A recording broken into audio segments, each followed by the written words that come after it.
Here's a tip. Let's talk about the difference between linking and embedding images in Adobe Illustrator. This also goes for InDesign and Photoshop and a couple other programs. But let me show you what I mean. All right. So when you're working with images, a lot of times you're going to be linking your image. So that means when you drop in an image you're going to use, that image is actually just connected to the original.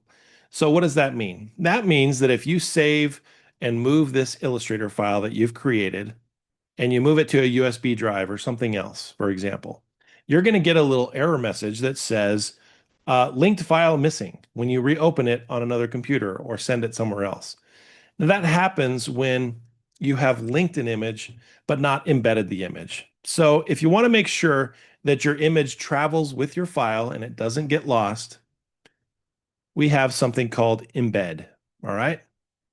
So if you're looking on your Illustrator dialog box and you look in properties, there is a little option on the properties dialog box, which is called embed. When you click embed, what does that actually do? That puts a copy of that image file inside the Illustrator file. So it's now part of that file and it will travel with it. What does that do? That enlarges the file. It makes it bigger. With a linked file, and this is especially true in InDesign, for example, you have dozens, hundreds of pictures that are linked to your InDesign file because your InDesign file is the layout for the book, let's say. And that book is going to have a number of pages and it's going to have a number of files, graphics and images that are linked.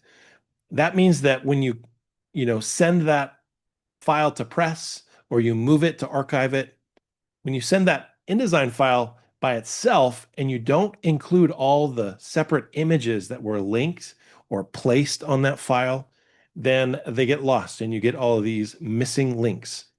You want to do that because if you don't, that InDesign file will become so huge and it will be hard to render and it'll be hard to deal with.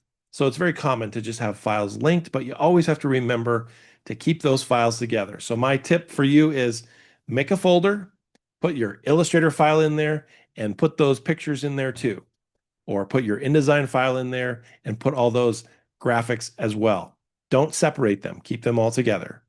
But when working in Illustrator, you can click that little embed function and that file will travel with it. Another way to look at this is when you click on the file menu on Illustrator, let's say, there is place. Place is the option you can use from the menu to add images to a file. This exists on Photoshop and also on InDesign. When you select place, it's going to ask you if you want to take that picture, and it's going to ask you if you want to link or embed. If you have the link checkbox, it's going to just link your file. If it's unchecked, then that file is going to come in embedded and you won't have to worry about losing it. All right. Hope that helps so you don't lose your files and when you don't get frustrated when you move those files on a different drive and then suddenly you can't print or you can't finish it, something's wrong. All right. Thanks.